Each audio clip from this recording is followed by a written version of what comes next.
Kemudian terus ini Malaysia punya, namanya Balai Seni Visual Negara atau National Gallery of Malaysia. Kemudian ini yang Singapore Art Gallery, National Art Gallery Singapura yang sedang terus di rehab, yang kemungkinan 2015 akan di launching. 14 atau 15? 14 ya.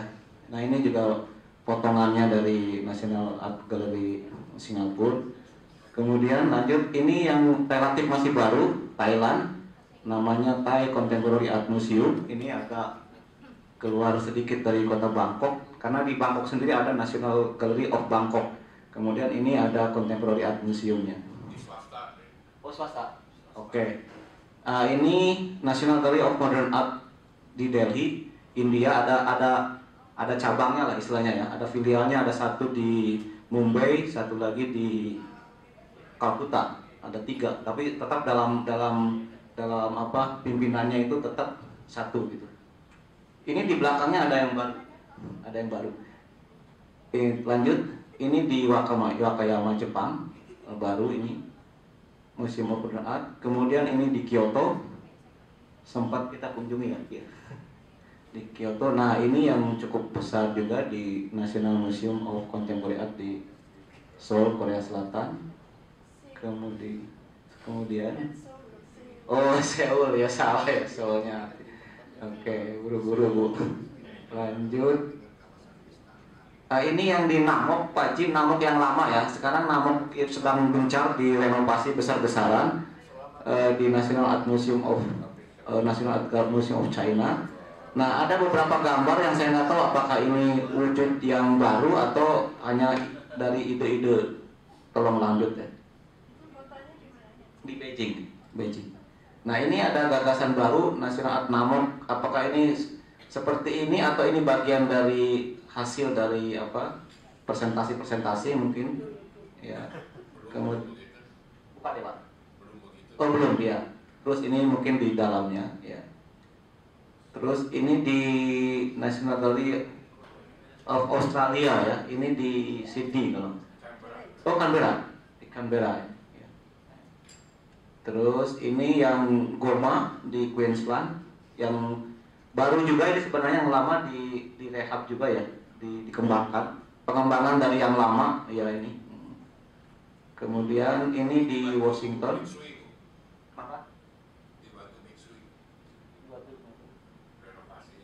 Oh ya, direnovasi. Ini National Gallery Washington, ini Senja Hari. Kemudian ini National Gallery of Canada ya. Kemudian ini National Gallery of London, ini memanfaatkan gedung lama tapi di luarnya juga cukup luas. Terus ini di Frankfurt, Jerman. Kemudian ya ini yang di New York, Guggenheim Museum. Terus ya ini MoMA di New York. Kemudian ini di Chicago, Museum of Contemporary Art. Ini di Denver, Colorado. Ini luar biasa kalau lihat dari arsiteknya, ini sangat futuristik sekali ini dan bagus sekali dalam-dalamnya. Terus ada gambar-gambarnya juga. Dan ini Museum Modern Art di Brasil. Ini tadi pagi saya coba browsing dari paman Google. Jadi sebagai bayangan lah, kira-kira National Art Gallery atau National Art Museum atau Contemporary Art Museum itu memang sudah sesuatu yang memang sedang menjadi ikonik lah gitu di setiap negara gitu. Jadi tadi setelah dapat masukan dari Bapak sekalian, saya kira sejak pertemuan dulu yang pertama kita memang sudah hampir mengkerucut ya, karena berbagai tantangan dan tingkat kesulitan. Dan tadi saya senang ditegaskan kembali oleh Pak Karnaya bahwa jadi untuk proses yang akan kita lakukan ini memang ada fokus. Jadi fokusnya itu adalah pembangunan gaya nasional Indonesia yang ideal lah gitu ya, dengan segala fungsi-fungsi ruang, fungsi-fungsi space maupun fungsi-fungsi peranan dan programnya dan sebagainya. Nah, tetapi sebagai sebuah master plan yang strategis, karena sudah ada sejarah yang panjang bahwa di kawasan Medan Merdeka Timur itu ada diperuntukkan untuk sebuah pusat kebudayaan, dan itu sudah banyak sekali justifikasinya, apa kemudian surat-surat keputusan dan sebagainya sudah ada sebagai bagian dari perjalanan sejarah. Maka tidak menutup kemungkinan di dalam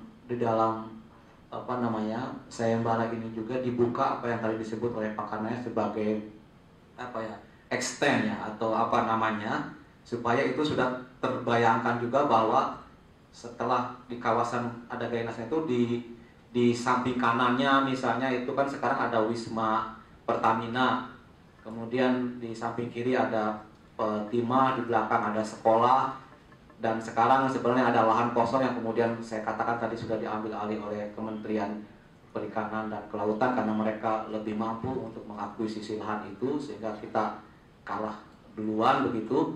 Tapi saya bayangkan karena Pertamina adalah BUMN milik negara gitu ya, kemudian Timah BUMN milik negara, SD juga milik Dikbud, kemudian Kelautan juga ya milik pemerintah juga. Siapa tahu kalau ini diangkat kepada kebijakan yang nasional, dan kebetulan tadi Bu Edi juga menyinggung ini masih mengandung asap atau enggak. Ternyata di dalam strategi kebudayaan ke depan ini sudah ada instruksi dari Presiden, terutama dari Wapres, untuk pengembangan kawasan di Monas itu, termasuk Gaya Nasional itu disebutkan di sana itu, pengembangan kawasan di Gaya Nasional itu. Jadi artinya siapa tahu dengan adanya master plan yang extendnya itu ya, itu adalah bagian dari next gitu ya, yang akan ditempuh lebih jauh.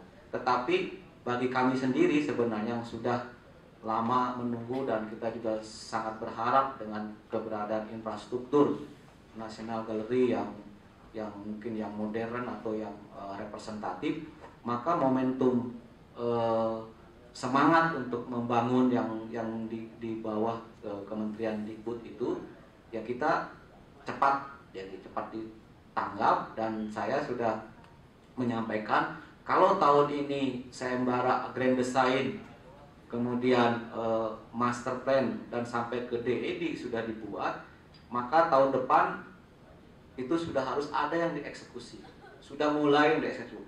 Jadi mana dulu, apakah nanti gedung pameran permanennya dulu, apakah laboratorium konservasinya, atau ruang storage-nya, atau apa aja yang sesuai nanti grand design yang sudah terpilih, maka itu kan sudah ada di hitungannya berapa.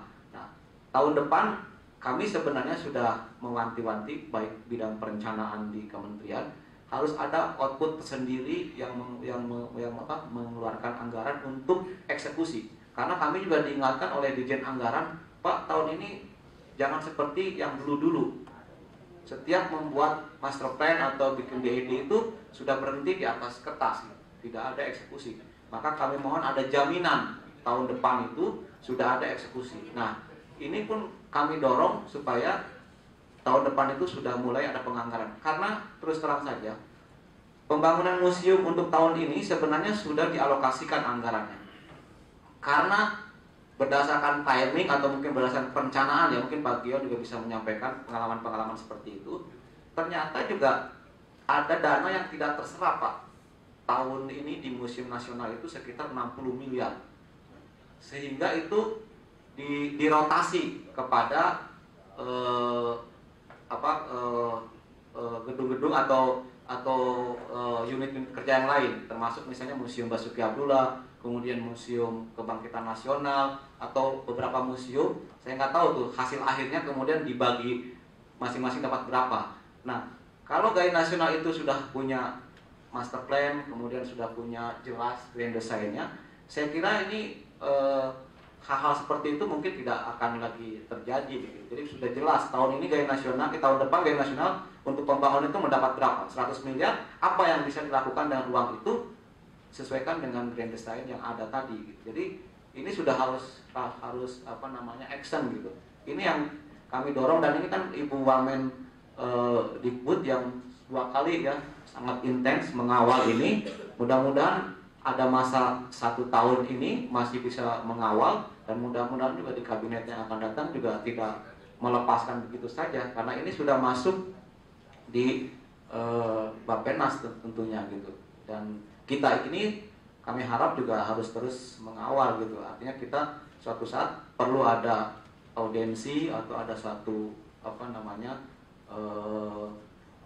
mungkin orientasi sendiri yang untuk terus meyakinkan bahwa proyek ini memang strategis dan macam-macam gitu. Jadi apa yang tadi sudah dikemukakan itu mungkin nanti tadi kan dari teman-teman Bapak Ibu dari kalangan seni pertunjukan, dan nanti kan saatnya mungkin Pak tolong dari komunitas seni rupa, ada Pak Jim, ada Pak Rikrik, ada Pak Rizky dan sebagainya, juga memberikan gambaran setidaknya seperti apa tor yang akan dibuat supaya nanti para arsitektur itu bisa menciptakan satu ide-ide yang tentu saja tidak sekedar mimpi tapi realistis ya, dengan sesuai dengan kapasitas yang ada, kemudian lahan yang ada, termasuk juga program-programnya seperti apa dan organisasinya juga seperti apa dan SDM-nya seperti apa.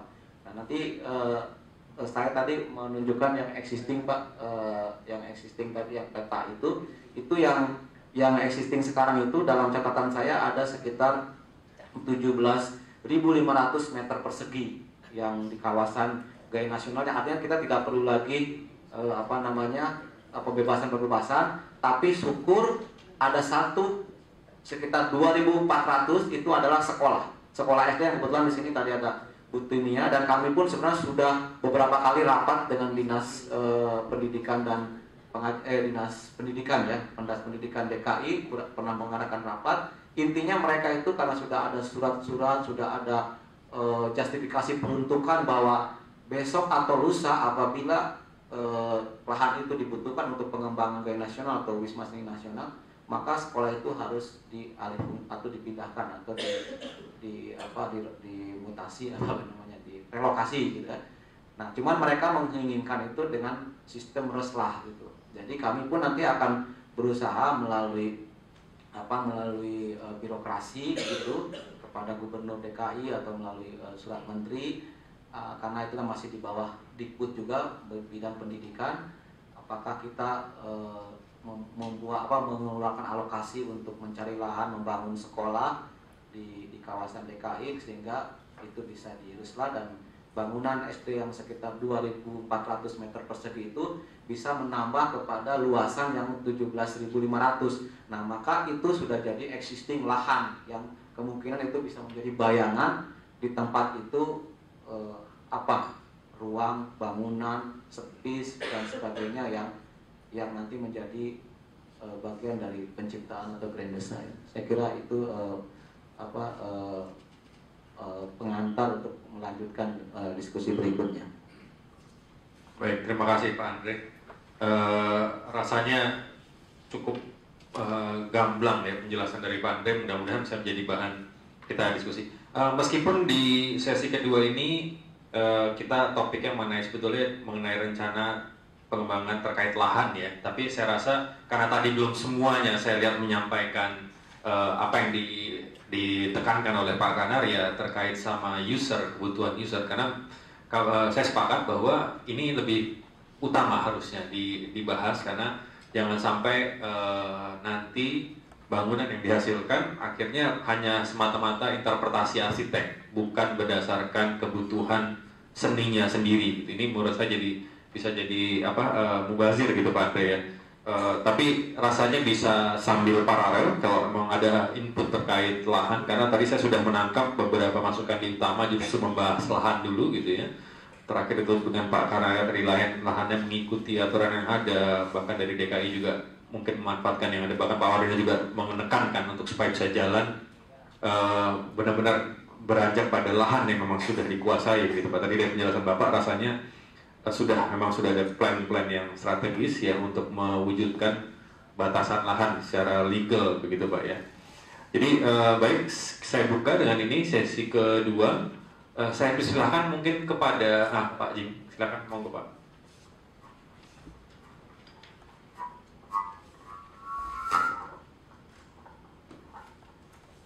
Terima kasih. Pertama saya harus mengungkapkan rasa terkejut saya bahwa uraian Pak Andri tadi meyakinkan sekali bahwa ini tahun depan sudah harus dieksekusi. Nah, tentunya terkejut itu berkaitan dengan pendapat tadi yang disampaikan oleh bapak-bapak dan ibu-ibu sebelumnya. Dan saya pikir saya hanya mengukuhkan apa yang tadi dikemukakan, bahwa rencana planning baik sayembara apalagi kemudian meneruskannya sampai ke Bappenas dan sebagainya itu sebagai bukan hanya menggantang asap ya, tetapi sebuah program yang mengutip kata Mas Sardono tadi itu berada belum waktunya gitu. Nah, saya ingin menganalisis bahwa kaitannya ini hubungan dengan Galeri Nasional yang bolak-balik ditekankan oleh bapak-bapak dan ibu tanya sebagai mohon untuk agar spesifik pada Galeri Nasional. Konsep pembangunan pusat pengembangan kebudayaan nasional ini sama sekali berbeda konsep dengan konsep Galeri Nasional yang sekarang berjalan. Dua konsep yang sama sekali berbeda. Saya tegaskan lagi, berbeda. Jadi ini sebetulnya proyek baru. Bahwa ini proyek baru ini mungkin sekali untuk diajukan ke pemerintah kalau ada pemerintah memutuskan sebuah politik dengan harus membuat ini, entah di situ dengan konsep yang lama dibubarkan atau kemudian ada di tempat yang lain. Dibutuhkan sebuah policy baru, cultural policy baru untuk mengesahkan proyek ini. Bahwa dasarnya tidak bisa dianggap sebagai kontinuitas program Galeri Nasional yang sudah berjalan sampai sekarang. Pertama, kalau kita lihat di buku ini kembali tentang analisa makro. Di sini disebutkan lapangan Monas ya, ada lapangan Monas, dari situ ada Museum Nasional, Perpustakaan Nasional, dan kawasan PPPKN. Kawasan pengembangan kebudayaan nasional itu ya dalamnya. Ini konsep dasar ketika paper akademik diajukan untuk meminta persetujuan Galeri Nasional, disebutkan institusi ini sebagai Museum Nasional, Perpustakaan Nasional, dan Galeri Nasional. Ini konsep yang dikenal di seluruh dunia sebagai lembaga-lembaga negara, biasanya ditambah dengan Parliament House. Dan konsep ini yang sebetulnya membuat Galeri Nasional disepakati, boleh diberdirikan. Karena di zaman itu membuat lembaga baru tidak diperbolehkan. Tapi ada klausul yang diperjuangkan Ibu Edi adalah kecuali ada kepentingan nasional. Nah, kepentingan nasional tentunya harus kita sampaikan, dan penyampaian itu adalah bagaimana kita masuk di dalam konvensi dunia di mana negara-negara yang dianggap beradab mempunyai itu. Galeri Nasional, Museum Nasional, dan Perpustakaan Nasional. Jadi itu konsep dasar. Maka kalau di dalam analisis makro ini Museum Nasional, Perpustakaan Nasional, dan Pusat Pengembangan Kebudayaan Nasional itu konsep yang sama sekali berbeda. Biasanya yang dua ini nggak ada, nggak ada Perpustakaan Nasional, nggak ada Museum Nasional. Pusat Pengembangan Kebudayaan itu bisa berdiri sendiri. Secara ringkas, kalau saya melihat bahwa Pusat Pengembangan Kebudayaan berakar pada konsep-konsep UNESCO untuk membedakan infrastruktur yang konvensional, Museum Nasional, Galeri Nasional, dan sebagainya yang dianggap tidak merakyat, dengan konsep pusat kebudayaan yang merakyat.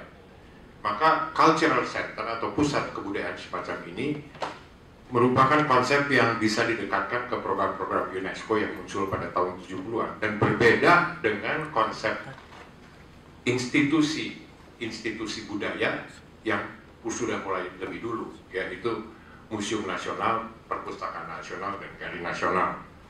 Jadi itu dua hal yang berbeda. Kemudian kritik saya yang lain adalah bahwa National Gallery Art District as Living Land. Jadi di sini terasa banget dicocokkan bahwa Galeri Nasional yang sudah disepakati sebagai sebuah proyek itu dimasukkan di dalam suatu areal yang disebutkan Pusat Pengembangan Kebudayaan Nasional. Ya tadi sedikit yang dikatakan baik oleh Sardono apa segala macam, hanya terlalu kecil untuk sebetulnya membayangkan sebuah pusat perkembangan kebudayaan nasional. Ya. Nah ini National Gallery di sini dijadikan lab untuk membayangkan kebudayaan. Kritik saya sederhana, kenapa seni rupa? Kenapa National Gallery?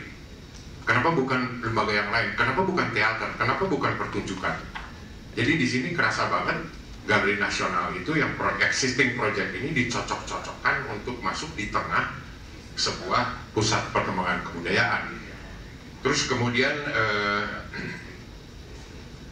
sektor-sektornya, jadi seperti ada pendidikan, ada bagaimana menggunakan film, ya, pertunjukan dan sebagainya, itu terlalu dikaitkan dengan seni rupa. Ini membutuhkan perdebatan sendiri ya tentang visual culture dan apa segala macam itu. Tetapi bahwa mudah sekali dipertanyakan, kenapa Galeri Nasional yang dijadikan pusat di pusat pengembangan kebudayaan? Saya yakin jawabannya adalah karena memang proyek Galeri Nasional ini sudah berjalan. Jadi itu, maaf kata, buat saya dicocok-cocokkan, tidak secara konseptual. Kenapa seni rupa? Kenapa visual culture yang jadi center? Kemudian yang kritik saya yang lain adalah kemudian tentang pengembangan kebudayaan nasional. Kembali kritik saya di sini melihat bahwa di Indonesia ada sesuatu dengan judul yang cukup mengejutkan, ya, bagaimana Indonesia memimpin dunia. Kritik saya adalah kembali pada charts yang menunjukkan bagaimana Indonesia mencoba masuk ke dalam membayangkan sebuah kesenian dunia sekarang dengan satu dituliskan tegas banget, menentang segala bentuk penyeragaman. Sekali lagi saya lihat ini sebetulnya program UNESCO tahun 70-an 80-an. Di dalam wacana tentang kesenian global di sekarang itu, program-program semacam ini dianggap kemacetan. Sebab UNESCO dan banyak wacana sekarang itu sampai kepada bentuk friktif. Bagaimana menentang dominasi, bagaimana menentang barat, bagaimana kesenian tradisional disingkirkan, dimarginalkan dan sebagainya. Program-program ini anti keseragaman, anti dominasi. Di dalam perkembangan global sekarang, ini justru ditinggalkan. Jadi bahwa dominasi, bahwa barat itu kemudian melecehkan tradisional itu sudah tidak ada tren lagi. Jadi justru harus dicarikan sesuatu yang sifatnya mediasi untuk bisa kemudian membayangkan sebuah kesenian global. Dalam catatan World Economic Forum yang dimulai pada tahun 92 dan kemudian diratifikasi pada tahun 2012, tegas disebutkan, ini saya kira motivasi yang perlu kita renungkan, bahwa kebudayaan dan kesenian itu dianggap sebagai sektor penting untuk membayangkan sebuah bentuk masyarakat global. Nah, khususnya kesenian, sebab kebudayaan itu kan abstrak, maka intensifikasi kegiatan kesenian itu menjadi sektor penting untuk membayangkan sebuah masyarakat global. Nah, di sini walaupun kita tidak usah mimpin, kita bisa mempunyai kontribusi terhadap proses ini. Nah, sekarang contohnya saya kembali ke Museum Nasional dan Galeri Nasional.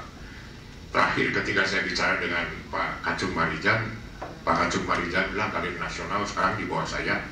Saya terkejut karena sebelumnya saya nggak tahu, tadinya di bawah sekjen, dia di bawah saya. Saya tanya, lalu Museum Nasional di bawah siapa, Pak? Di bawah saya juga. Ini kesempatan baik. Dan juga saya kira seperti tadi dikatakan Andre, saya diminta untuk menyusun academic paper untuk National Gallery. Yang akan saya ajukan adalah bagaimana sebetulnya menyatukan dalam tanda petik National Gallery dan National Museum. Kalau Ibu Edi ingat, sebetulnya yang misahin kita, sekarang kita menyatukan.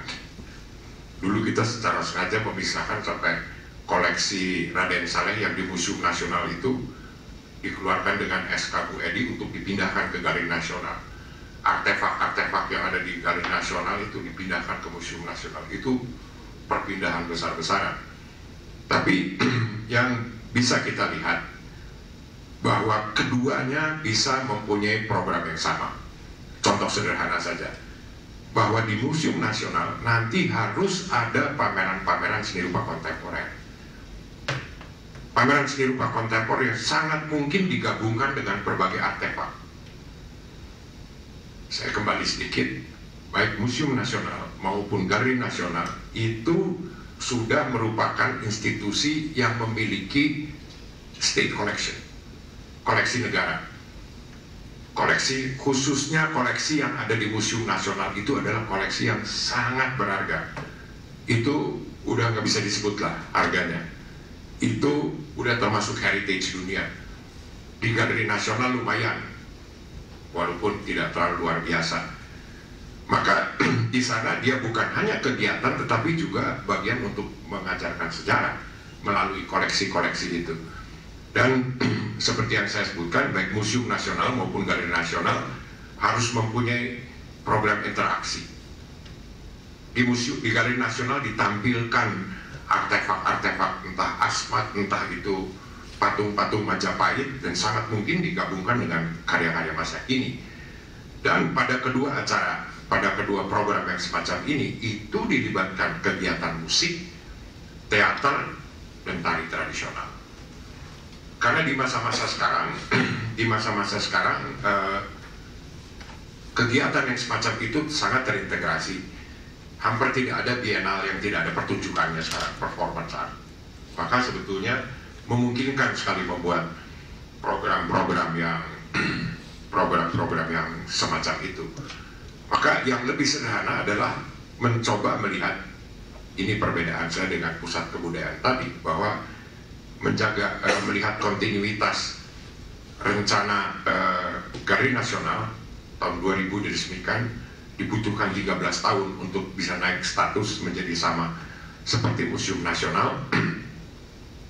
Dilakukan kerjasama antara dua lembaga ini, museum dan institusi, untuk menghasilkan sesuatu yang berkali nantinya bisa dikaitkan dengan Monas yang menjadi pusat kesenian rakyat di sana. Lebih masuk akal membayangkan bagaimana progres kebudayaan daripada membuat sebuah pusat pengembangan kebudayaan yang gedungnya semacam ini. Catatan saya terakhir adalah Singapura pernah secara lengkap mempresentasikan Museum Nasional, museum yang disebutkan Andre tadi pada saya. Saya terlibat di dalam, bahkan ketika Singapura mulai membentuk Singapore Art Museum. Dan karena itu mereka presentasikan lagi yang terakhir. Dan kesan saya National Gallery Museum yang baru itu mirip sama ini, sama perencanaan ini. Terus terang aja Mas, itu dilihat dari mirip banget. Dan di situ yang saya tangkap bahwa National Art Museum-nya Singapura sekarang ini sangat berbeda dengan Singapore Art Museum yang menggunakan bangunan tua dan dibentuk oleh kerjasama kurator-kurator Museum Asia Tenggara. Bangunan baru yang sekarang yang terletak di alun-alun itu terkesan sekali dibuat oleh arsitek, direncanakan oleh arsitek, strukturnya juga. Struktur berpikir bahwa budaya adalah apa, sangat arsitek sifatnya. Dan di sana kemudian kegiatan-kegiatannya diikutkan oleh itu. Saya pikir mungkin sekali arsitek sekarang termasuk orang-orang yang berpikir kompleks mengenai kebudayaan dan mempunyai pandangan tentang kebudayaan. Dan mungkin sekali bisa lebih betul daripada budayawan. Tapi tidak bisa terkesan hilang bahwa itu dibuat oleh arsitek bangunannya dan dicampur aduk. Di sana ada sektor yang tiba-tiba memunculkan karya-karya etnik, batik, segala macam dan sebagainya. Tidak secara pavilion. Dan bagi kami yang tentunya diharapkan mereka kurator-kurator Asia Tenggara untuk mendukung Singapore Art Museum itu sebagai pusat kebudayaan Asia Tenggara, terus terang aja bingung bagaimana mau memanfaatkan bila mereka buka tahun pertanyaan dari perencanaan museum itu. Dan sekilas saya melihat ini, museum itu mirip sama ini. Sekian, makasih.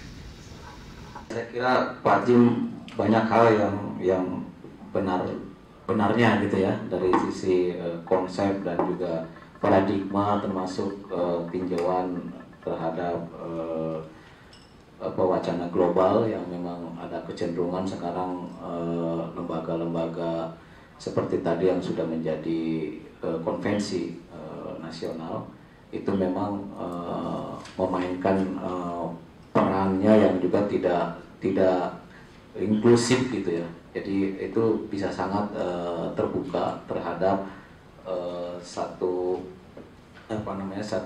pengelolaan yang juga mengkolaborasikan dengan berbagai tadi dari sisi ada teater atau ada musik dan sebagainya. Itu saya kira juga memang di dalam perhelatan-perhelatan internasional saat ini juga selalu bagian-bagian itu menjadi satu kolaborasi gitu. Nah, ada satu hal yang saya kira memang ini perlu ada suatu kepastian ya. Pak Jim ini kan perlu kepastian sebenarnya.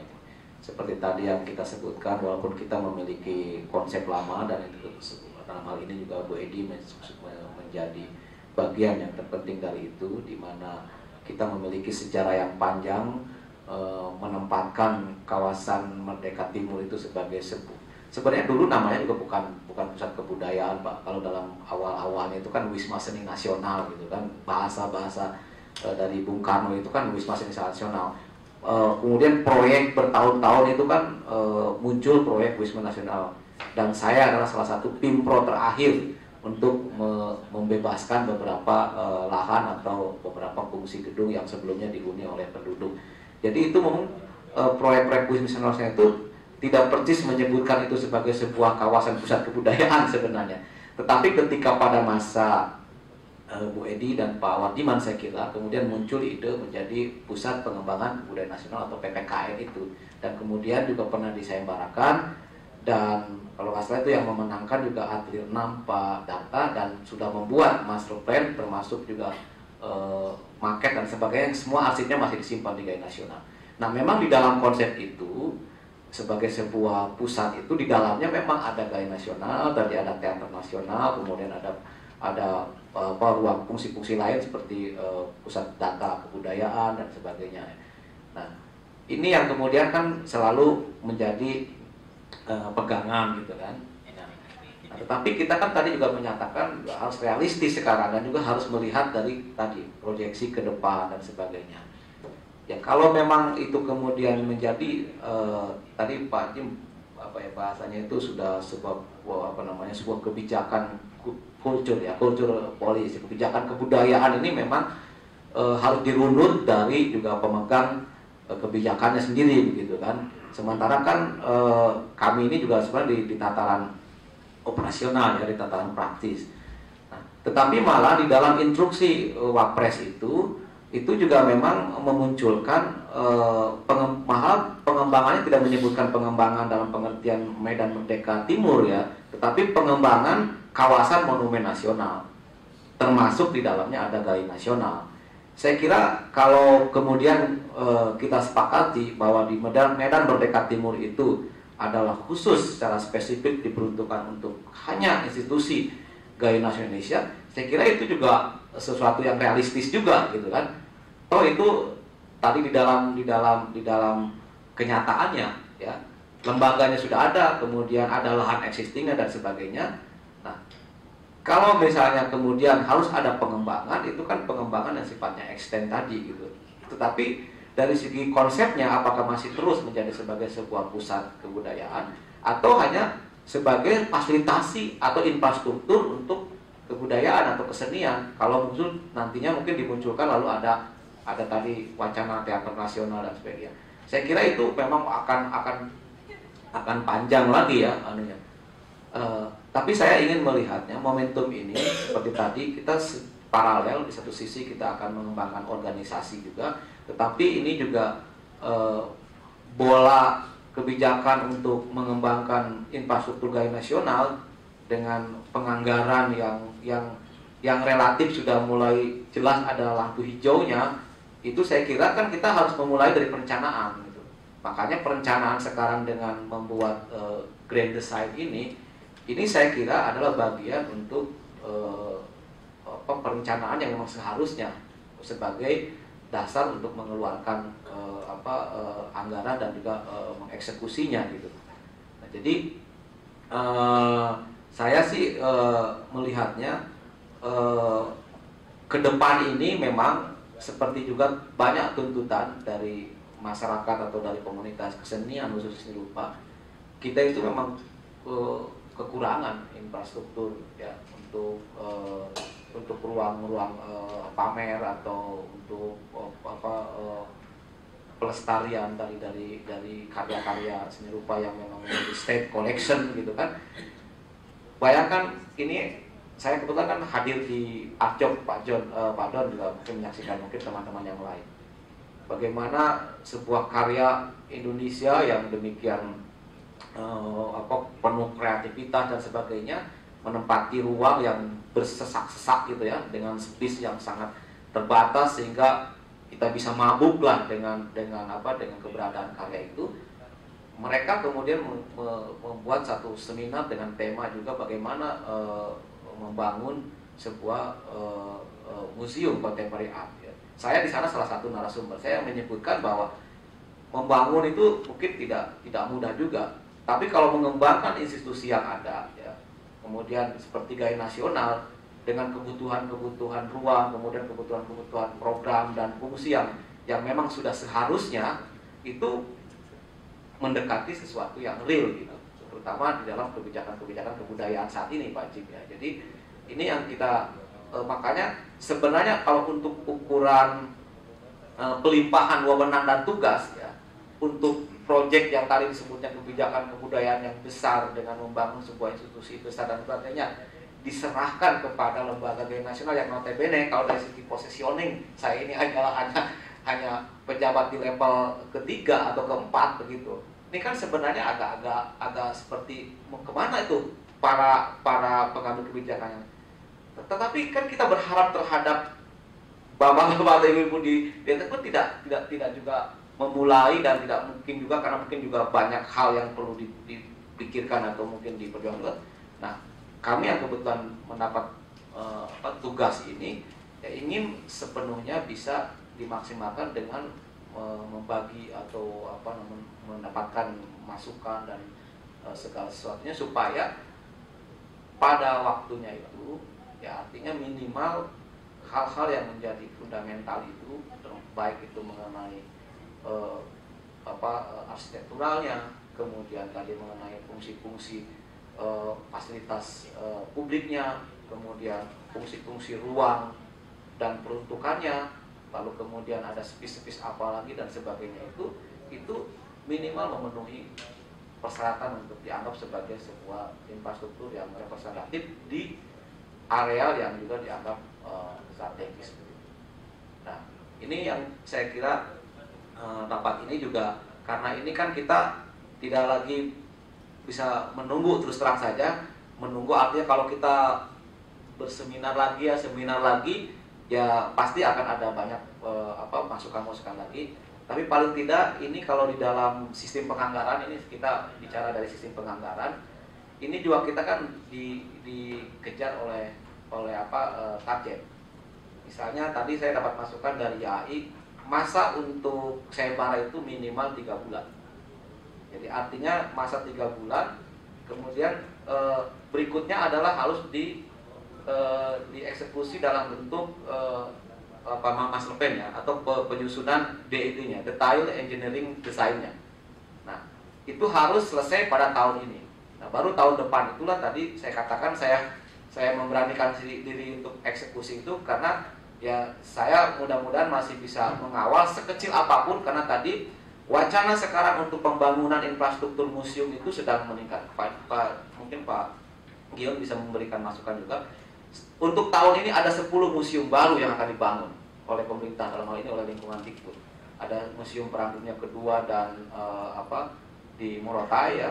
Kemudian ada museum perang yang di Sumatera itu, ada banyak museum sekarang yang sedang dipersiapkan. Ada museum yang gempa di Jogja, ada museum keris di Solo, ada kalau nggak salah ada museum Pak akal berdiri, museum ND yang di Ternate.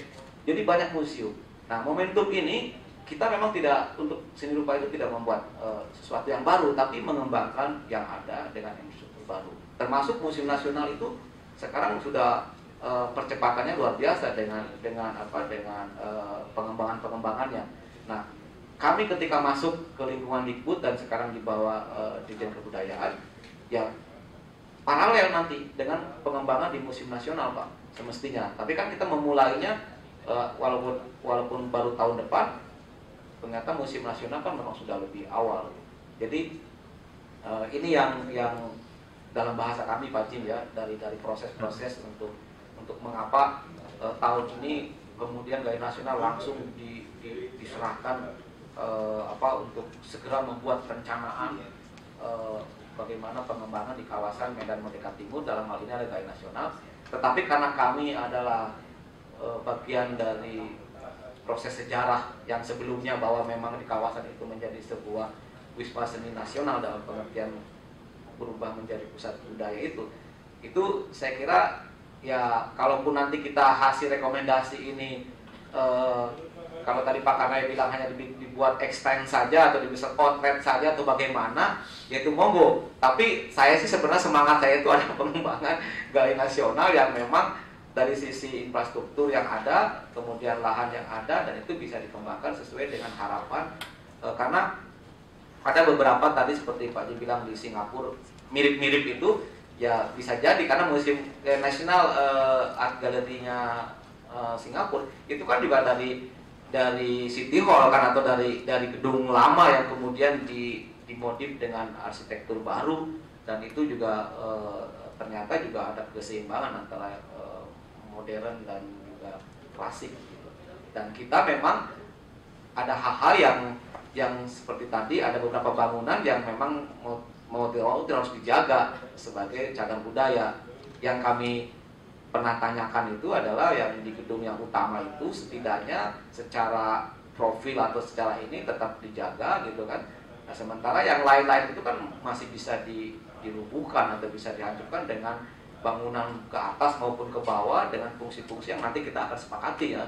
Seperti tadi ada ruang pameran temporer, ruang pameran permanen, kemudian ada storage, ada ruang-ruang restorasi, laboratorium, ada mungkin ruang-ruang tadi dialog, ruang convention yang relatif mungkin tidak terlalu besar, kemudian ada space juga untuk areal publik, areal pertunjukan. Jadi ini mungkin ditangkap oleh para arsitek di dalam sayembara itu sudah kebayang dengan lahan sekian, ada fungsi, ada ruang dan space segala macam, sehingga untuk memulai eksekusinya itu juga saya kira memang harus multi-year, karena tidak mungkin selesai dalam 1-2 tahun, tapi paling tidak dari sisi perencanaan sudah punya. Dan ini yang menjadi jualan, baik jualan dari sisi anggaran melalui Departemen Keuangan atau Bappenas, maupun jualan untuk kebijakan, karena kan 2014 akan datang kan ini ada kabinet baru, ada presiden baru. Nah, kalau kita tidak punya jualan, tidak punya istilahnya perencanaan yang bisa disodorkan, kan saya khawatir nanti memulai lagi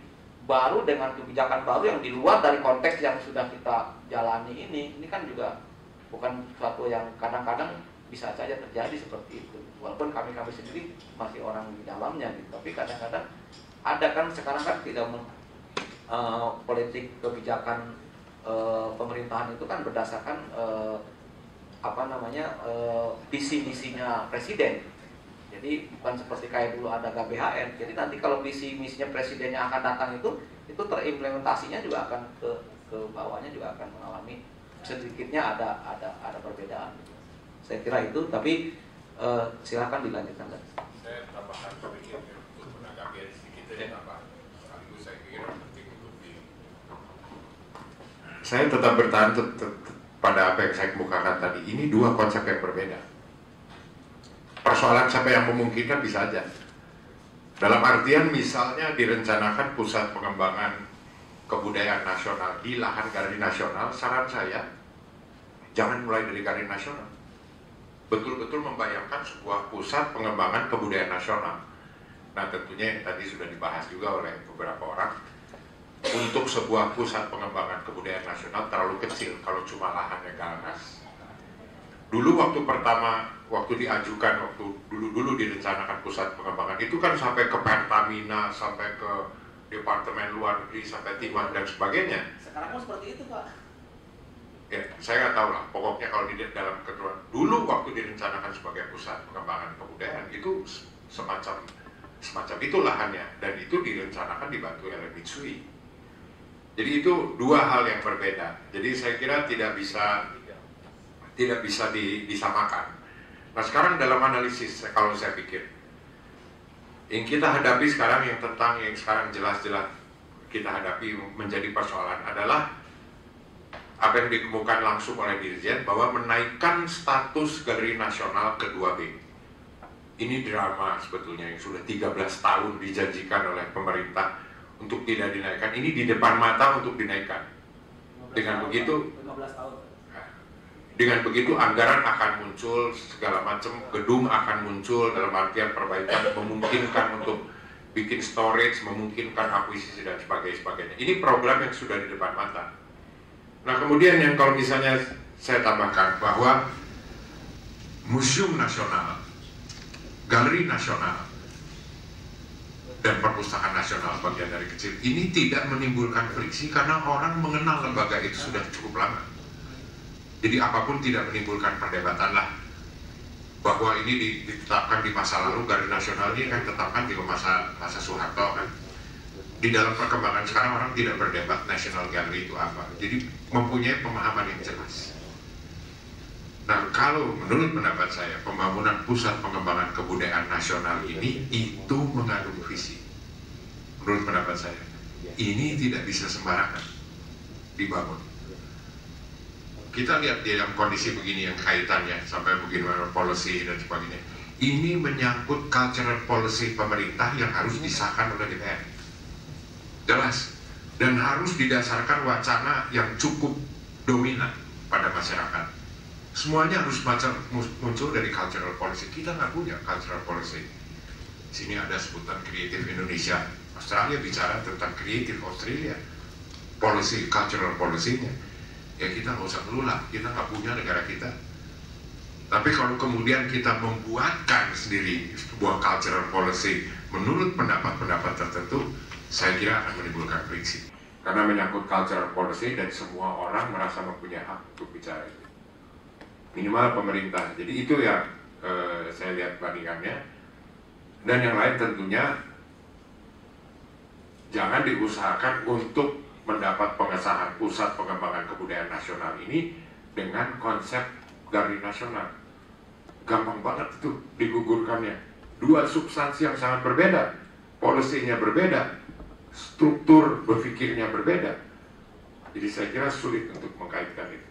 Yang terakhir saya kembali pada usulan saya bahwa rencana dan planning ini sangat spekulatif, sangat menurut pendapat saya, dan mohon untuk ditinjau kembali. Yang 10 itu kan hasil dari seminar pertama yang gagasan aja, jadi bukan yang ini yang ada di buku itu.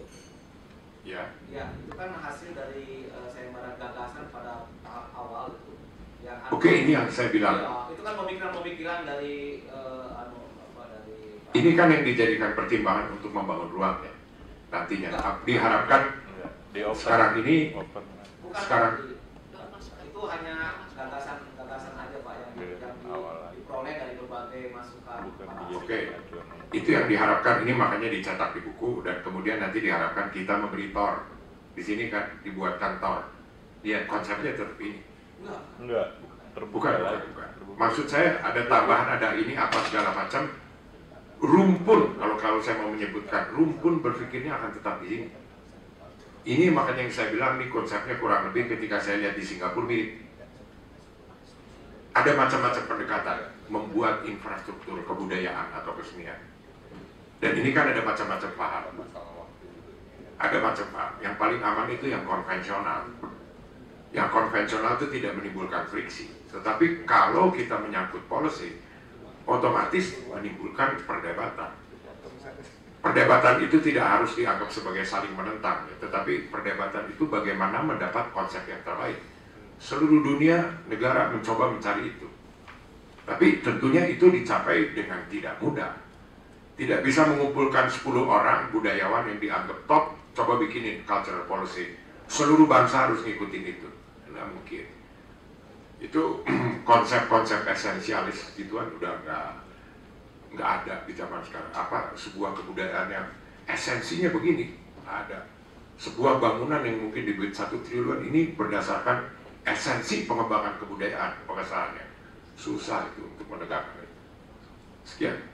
Baik, terima kasih Pak Jim. Rasanya kalau tadi Pak mungkin ada saya boleh simpulkan, berarti salah satu usulan dari Pak Jim adalah judul sayembaranya bukan lagi melibatkan kawasan pusat pengembangan kebudayaan nasional, tapi fokus pada pengembangan bangunan galeri nasional, begitu Pak ya? Itu yang saya boleh singkatkan dari Bapak. Oke, saya tadi kalau boleh tertarik, meskipun tadi Pak Andre sudah menjelaskan begitu cukup luas ya, menyampaikan kepada policy, tapi ada satu sebetulnya Pak yang saya tadi tertarik Pak komentar Bapak bahwa ini sama dengan bangunan lain di Singapura begitu misalnya Pak. Tapi justru ini Pak yang kita pengen capai dengan diskusi kita hari ini, bahwa bukan sekedar berbeda, bahwa bukan sekedar kita harus punya bangunan yang berbeda, tapi menurut saya juga kita harus punya suatu bangunan atau yang benar-benar berfungsi, benar-benar merepresentasikan apa sih yang tadi Bapak concernkan tadi, bahwa jangan sampai apakah seni di Singapura itu sama dengan seni di Indonesia begitu ya. Kita punya dengan sedemikian banyak budaya, tapi ini dalam level nasional yang artinya harus punya keluasan, kemampuan untuk beradaptasi, menghimpun semua potensi yang ada. Justru di sini Pak kekuatan TOR itu gitu, karena untuk mencegah supaya bangunan yang dihasilkan nanti dari hasil sayembara kedua ini, tahap kedua, tidak generik, tidak lagi orang bilang ini sama saja. Lalu seniman kita ya, saya spesifikkan pada seniman di Indonesia, bilang saya nggak ada bedanya dengan saya pameran di Singapura gitu. Ujung-ujungnya hanya sekedar sebuah ruang kosong, berdinding 4, berlantai, lalu beratap, saya pameran begitu, tidak ada bedanya. Nah ini yang saya kan tertarik Pak. Kalau boleh Pak Jim boleh mengelaborasi lagi lebih jauh, apa nih yang membuat tidak bedanya gitu. Ini artinya apa yang terjadi di sini sama begitu ya.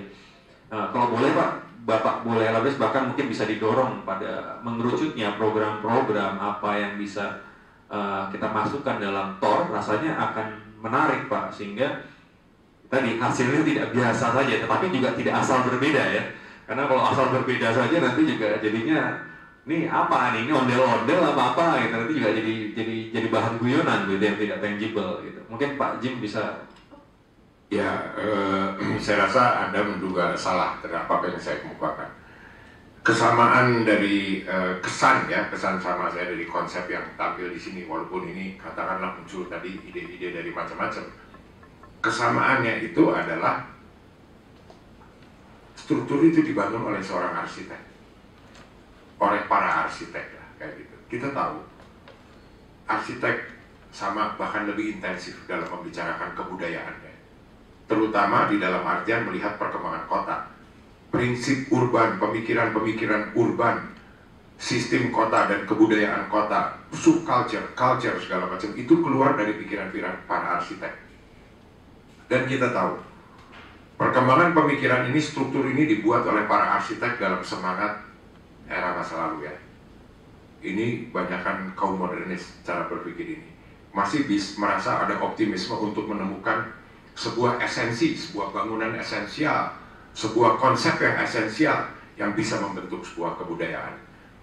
Nah, yang saya maksud dengan kesamaan Singapura dan perencanaan ini adalah itu. Terlihat sekali ini planning para arsitek. Nah hasilnya, ketika saya terlibat di Singapura itu, kami ini praktisi, kurator, seniman dan orang yang sebetulnya entah apa ya bermain di institusi itu. tentunya mempunyai agenda sendiri dan mempunyai pengetahuan sendiri. Dan kesannya yang saya sebutkan tadi, bingung ketika ketika menghadapi bangunan itu. Pernah diseminarkan di Bandung ya, dan yang waktu itu, dan seniman-seniman Bandung itu melihat perencanaan begitu gagah, seniman Singapura itu, Tisna bilang, ini kayaknya promosi pariwisata, ini bukan kesenian spontan. Tapi saya kira betul, itu bangunan itu begitu kerennya, dan seniman Indonesia dan ini mah pariwisata, bukan kesenian. Sementara mereka mengharapkan menjadi pusat pergerakan seni rupa Asia Tenggara. Itu yang saya maksud dengan, nah, tipsnya adalah di-consider bahwa sebetulnya kalau kita percaya ada sebuah konsep kebudayaan yang absolut, yang bisa esensial menunjukkan budaya, maka kita percaya pada ahli. Tapi di masa sekarang kelihatan banget tidak ada yang bisa absolut ya. Pemikiran modern itu berkembang hampir 20 abad, gugur dalam waktu setahun ya. Tidak ada yang absolut. Maka saya pikir mungkin lebih di-elaborate gitu. Bukan hanya pro forma ya, coba bikin ini supaya masukan untuk tor apa segala macam. Tapi prinsip itu. Saya kira mungkin bagaimana para ekonom melihat kegiatan kesenian dalam kaitan kebudayaan, dalam melihat bagaimana masyarakat global ke depan, itu saya kira perlu dilihat. Dan itu penuh dengan perubahan. Salah satu yang saya kira menarik adalah munculnya 7 miliar angkatan muda yang menyebutkan diri kontemporer. Di situ ada contemporaneity yang kemudian menunjukkan kesatuan global. Itu salah satu komponen pertimbangan yang menunjukkan bahwa satuan ini di masa lalu tidak pernah ada. Dan karena itu bagaimana kita mau membuatkan konsep, itu hanya salah satu aja.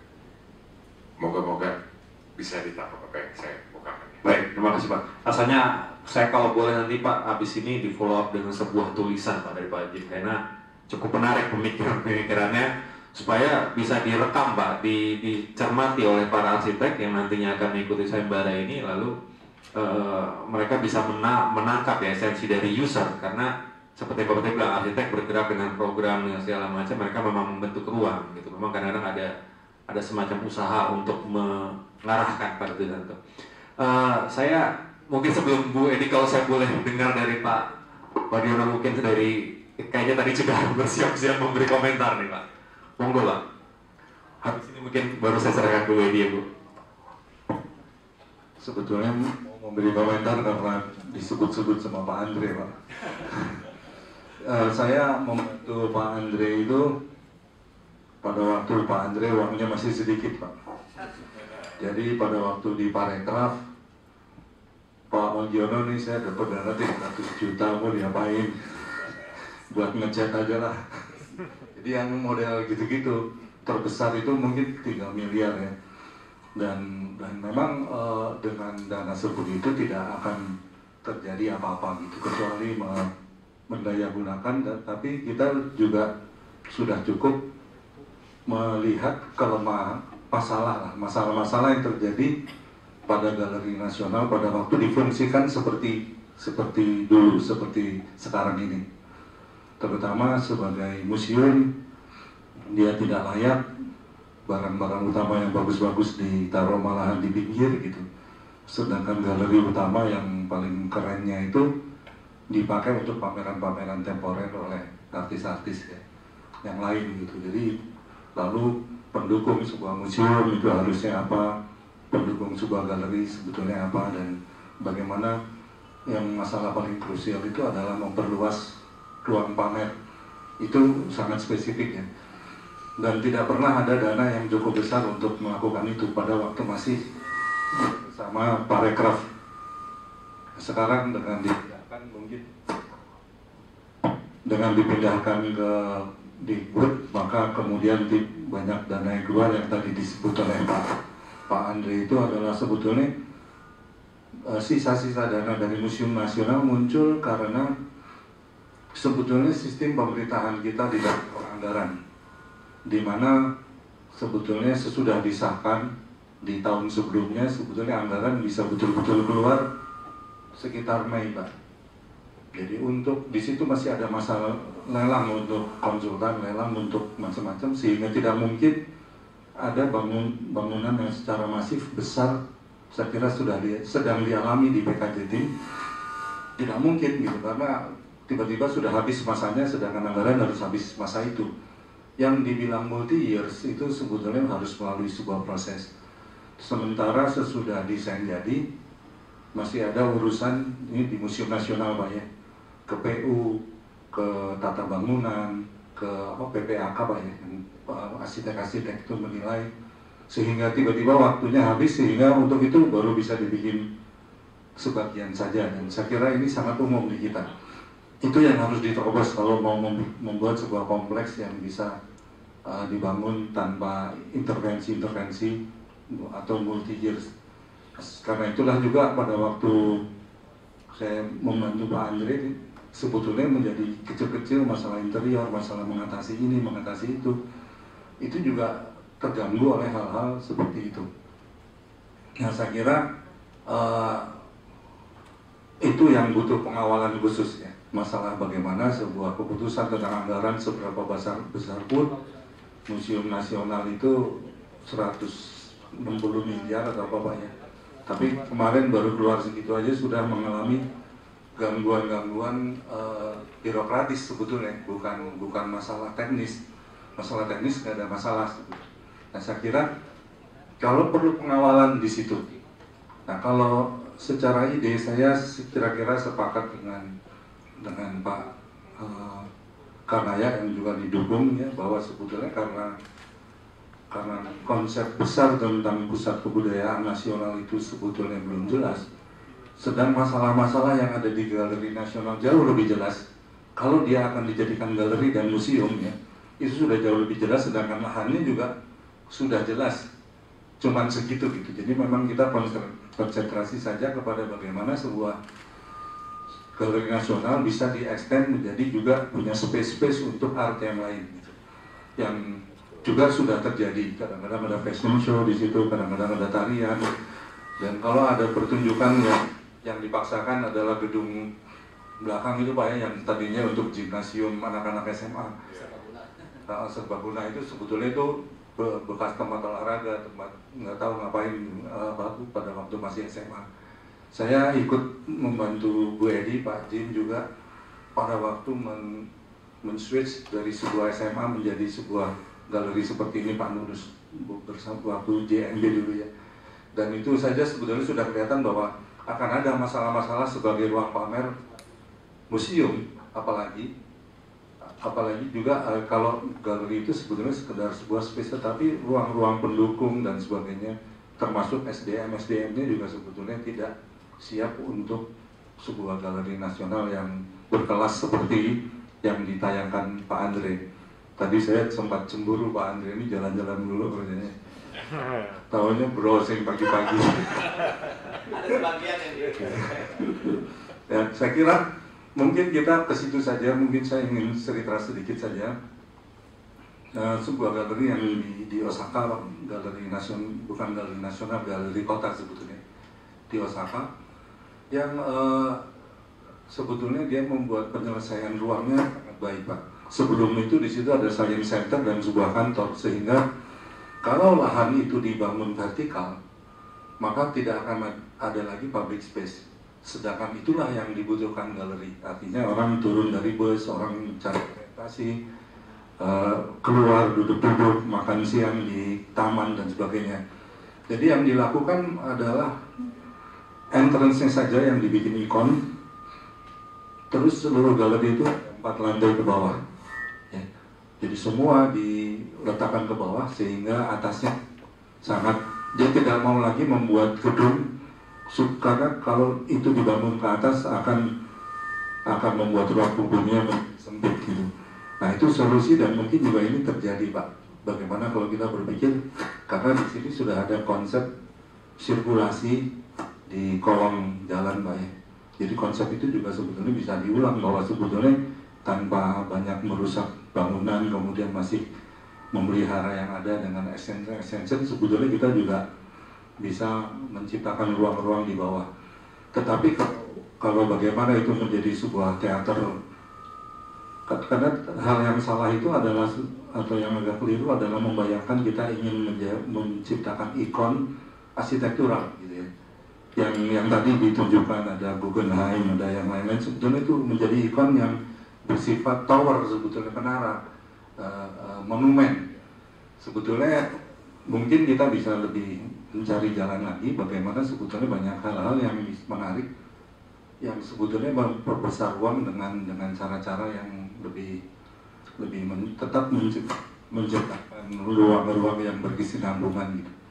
Mungkin itu aja Pak. Jadi saya setuju bahwa sebetulnya sementara lahannya belum dikuasai, kita konsentrasi pada galeri nasional plus ya. Plusnya itu kadang-kadang bisa dipakai untuk pertunjukan-pertunjukan atau teater. Tapi kita tidak membayangkan dulu sebuah kompleks bahwa nanti ada teater besar di sebelahnya juga tidak masalah Pak. Karena keragaman ini juga mungkin juga menarik gitu. Nanti di sebelahnya ada gedung lain, ada teater, ada gedung khusus teater dalam beberapa skala, atau ada teater terbuka yang saya kira teater terbuka tim yang dulu itu sebetulnya luar biasanya adalah dia menampung kegiatan-kegiatan berkelas seperti yang disebutkan Mas Don tadi, Mata Graham dan sebagainya, tetapi dalam waktu yang sama dia juga menampung Sri Mulat, ada pertunjukan reok dari Ponorogo, ada macam-macam Pak, yang kampungan-kampungan itu juga masuk ke situ Pak.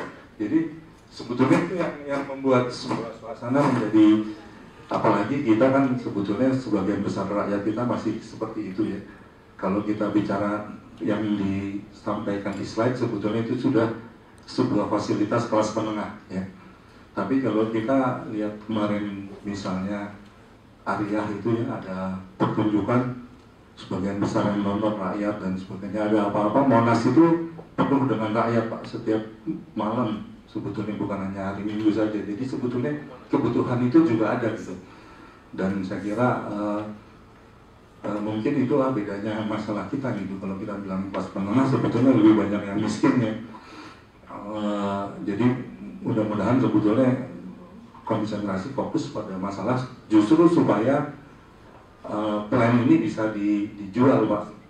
Bahwa nanti ada extended itu sebetulnya bangunannya sama sekali lain juga nggak apa-apa menurut saya sih. Tidak usah dijadikan terintegrasi di dalam satu kompleks gitu. Mungkin malahan lebih menarik gitu kalau misalnya ada konsep-konsep lain yang terjadi di pusat budaya ini, tidak harus dibayangkan sebagai sebuah kompleks kantor yang besar yang lengkap gitu. Terima kasih Pak, itu aja. Tadi Bu Edi, saya sudah tahan dari sebentar. Terima kasih Bu, mau bersabar. Monggo Bu Edi. Saya sudah melihat buku ini dari depan ke belakang. Kelihatannya tidak secara eksplisit ada direncanakan atau diminta dibikinkan ruangan untuk konservasi. Jadi saya mohon ini ditambahkan karena justru di situ kekurangan kita, dan juga untuk galeri dan teman-teman lain yang bergerak di perencanaan. Saya kira kita belum pernah ya nyekolahin orang untuk sebagai ahli konservasi, ada nggak sih? Kalaupun ada, Bu Kartika itu kan inisiatif sendiri, gitu ya. Jadi saya kira aspek konservasi dari karya seni rupa ini perlu dikasih ruangan dan kemungkinan pengembangan. Lalu satu hal, tadi kalau mulai dari Pak James Bangga dan menjelaskan tentang galeri nasional, seolah-olah kita mengambil oper begitu saja ide galeri Gallery of Art dari London ke sini, gitu ya. Di manakah posisi seni tradisional kita? Karena dalam kenyataannya ada creativity within traditions, dan itu pernah saya kemukakan di sidang UNESCO tahun 90 sekian, bahwa seperti gong kebiar dan tari kebiar itu kan baru adanya tahun 40-an. Di dalam seni rupa Bali, saya kira Pak James juga bisa menyebutkan, tentu ada gaya-gaya berseni yang baru gitu ya. Apakah itu dari rangsangan pergaulan dengan orang-orang barat atau apapun gitu, tetapi kenyataannya ada. Nah, Saya ingin mengingatkan kita supaya tidak mengabaikan aspek seni rupa tradisi ini, karena beberapa waktu yang lalu saya mendapat tamu seorang doktor dari Inggris yang sedang mengajar di Australia tapi mampir di Indonesia. Dia dengan penuh keyakinan mengatakan bahwa ini memang perkembangan kebudayaan yang kita lihat sudah menegaskan bahwa tradisi itu akan mati semua. Ya, jadi di kalangan para pemikir, para ilmuwan saja sudah ada keyakinan seperti itu. Padahal saya tidak sependapat dengan itu, dan saya kira juga banyak teman yang tidak sependapat, karena tradisi itu bagaimanapun merupakan suatu lahan bergerak dalam budaya, dan di situ orang juga bisa kreatif, gitu kan? Jadi seperti itu tadi dalam seni rupa Bali tidak jelas, dalam seni tari Jawa misalnya Beksan Golek Menak itu juga baru Sultan yang ke-9 yang mengadakan. Jadi ada creativity within traditions, itu ada. Jadi berikanlah tempat juga untuk ini. Terima kasih. Baik, terima kasih. Ada yang lain? Ini Pak Don kayaknya sedang memikirkan sesuatu. Boleh. Ya, intinya sederhana aja, kembali kepada pengembangan galeri nasional sekarang, fokus kepada seni rupa dan itu dikembangin. Tapi tadi saya sebagai orang pertunjukan malah sebaiknya tidak perlu dibebankan di situ juga ada teater nasional yang menampung, karena memang tidak terlalu membutuhkan sebuah infrastruktur dan yang memang ruangnya juga bisa lain gitu. Semua itu kalau dipaksa-paksakan juga nggak bisa gitu. Apalagi kalau di dalam setting Indonesia, bahkan Jakarta saja, kalau seni pertunjuk, seni rupa itu memang materialnya itu sesuatu yang bisa dipusatkan, lukisan ini barang-barang. Tapi kalau seni pertunjukan itu kembali pada tubuh, senangnya itu mencari komunitas. Kalau dipusatkan itu susah kita. Saya kepingin pentas itu malah ketemu dengan orang yang macam-macam, bisa di Marunda, di apa. Jadi pengertian pemusatan seperti itu mungkin harus dipikir ulang, karena bisa saja pengertian dulu memang itu National Theater itu ada tahun-tahun berapa itu selalu diperlukan gitu, karena ada implikasinya dengan pertumbuhan dinamika politik ya. Diperlukan sebuah teater besar sehingga Mao Zedong itu bisa bicara dengan 2 juta orang gitu. Kayak ada kaitannya dengan itu. Tapi kalau seni pertunjukan itu sebenarnya materinya manusianya gitu, dan kita rindu untuk intim dengan orang-orang lain gitu. Jadi perlu ada sebuah tontonan, tapi itu tidak menampung semua aspirasi seni pertunjukan. Itu menampung kebutuhan tertentu. Tapi substansi utama itu adalah relasi intimasi dengan itu. Tidak akan pernah ada arsitek modern itu mampu menampung seni tradisi. Itu akan bikin orang itu yang bilang sama Bu Edi itu, saya kira karena dia berpikirnya seperti itu. Mati, karena kalau memang ditaruh di dalam pusat kesenian yang terlalu, tadi saya katakan banyak sekali seni tradisi itu mati kalau ditaruh di situ. Gitu. Jadi hal-hal begitu itu saya kira itu tidak bisa lagi. Kata pemusatan itu harus terjemahnya juga jangan terlalu letteral, semua dipusatkan. Gitu. Itu saya kira itu. Yang bisa dipusatkan tuh real banget itu tadi yang patung, lukisan, mungkin artefak itu bisa dipusatkan. Tapi kalau seni pertunjukan, wah itu kita rindu pada interaksi.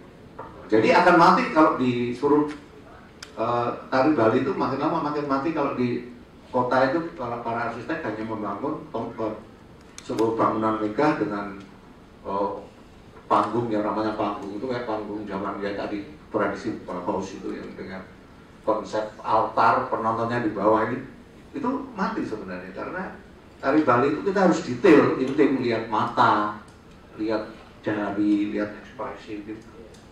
Itu kalau itu saya kira itu reason saya kenapa itu harus menurut saya itu sederhana kembali kepada dipusatkan dulu apa itu seni ini. Tadi saya setuju dengan Mas Gion juga, saya hampir semua fokus saja pada satu seni rupa dulu, pengembangan dari galeri nasional yang ada. Dan betul juga apa yang dia ngomong Jim itu, kalau kita bicara tentang pusat perkembangan kebudayaan nasional, itu memang harus dirumuskan dalam sebuah evaluasi tentang kongres kebudayaan dulu gitu, karena jangan-jangan nanti apa yang terjadi dibikin oleh arsitek di kota itu memang tidak mewakili aspirasi nasional gitu. Itu hanya kebutuhan dari peradaban kota saja, kota-kota seni perkotaan saja gitu. Jadi memang beda antara pusat apa tadi namanya, pusat perkembangan ya, pusat pengembangan kebudayaan.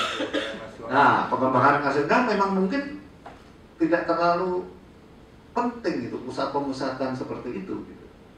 Dinamika pengembangan nasional pengembangan terjadi di mana saja. Iya, jadi itu harus mungkin jadi bahwa harus relasional.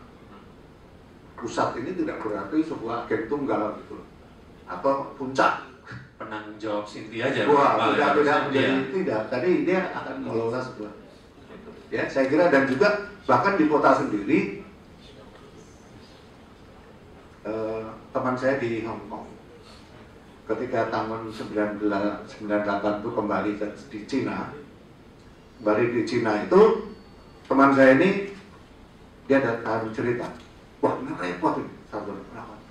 Kita ini tradisi di Hong Kong, kita kan pementasan kualitatif gini-gini. Saya itu diminta untuk menjadi supervisor karena Beijing itu merencanakan sebuah pusat kesenian seperti tim itu. Berapa itu bilang? Di Beijing saya, enggak, ini harus didesain 10.000 pusat kesenian seperti tim.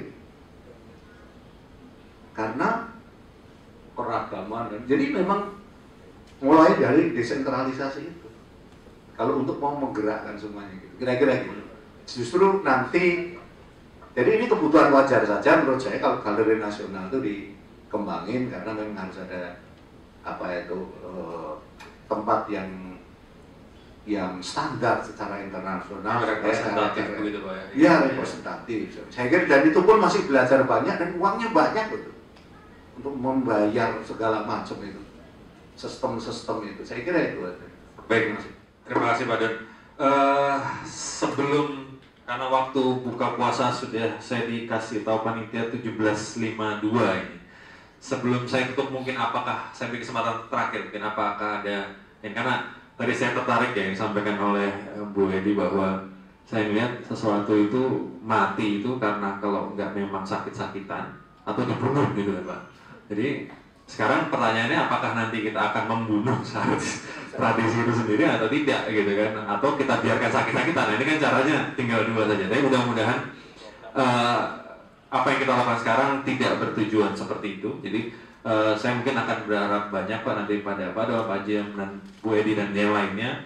Mungkin kalau boleh nanti melanjutkan menuangkan pemikiran-pemikiran dalam bentuk tulisan Pak, supaya itu bisa kami rekam dan kami nanti sarikan dalam TOR. Rasanya ini adalah menarik Pak, karena jarang sekali kita punya kesempatan untuk melakukan sayembara bangunan culture Pak. Ini sangat-sangat minim sekali, dan ini adalah bukan suatu hal yang mudah menurut saya. Karena dari sekian banyak arsitek, saya rasa hanya sedikit sekali yang punya kesempatan untuk bisa terlibat dalam proyek perencanaan arsitektur gitu ya. Jadi ini sangat menantang dan rasanya perlu pengarahan yang cukup detail ya dari para seniman gitu, sebagai pengguna akhir.